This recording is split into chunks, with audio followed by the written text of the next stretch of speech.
Shri Harikrishna Heights इथं अत्यंत वाजवी दरात 25 एमिरेट्स आणि प्रशस्त पार्किंगसह 2 आणि 3 BHK रेडी पोझिशन फ्लॅट्स उपलब्ध।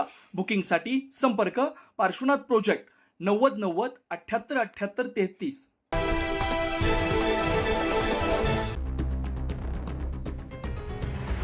1 मे पासून राज्यातील विशेषतः मुंबईमधील अमराठी रिक्षा टॅक्सी चालकांना मराठी भाषा अनिवार्य करण्याचा निर्णय राज्याचे परिवहन मंत्री प्रताप सरनाईक यांनी नुकताच जाहीर केला।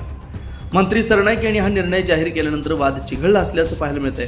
या पार्श्वभूमीवर आज परिवहन मंत्री प्रताप सरनाईक यांनी एका विशेष बैठक बोलावली आहे। मंत्रालयात ही विशेष बैठक पार पडणार आहे। सार्वजनिक वाहतूक व्यवस्थेत प्रवासी चालक संवाद अधिक सुलभ, स्पष्ट आणि परिणामकारक व्हावा यासाठी व्यावसायिक प्रवासी वाहन चालकांना व्यावहारिक मराठी भाषा अवगत असणं गरजेचं असल्यानं राज्य सरकारने पावलं उचलली आणि यावरून हा नवा वाद सुरू झाला।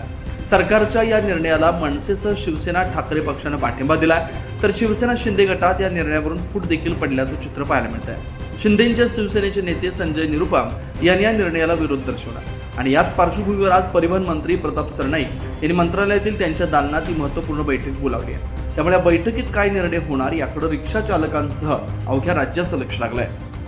9 न्यूज महाराष्ट्र ब्युरो, नाशिक।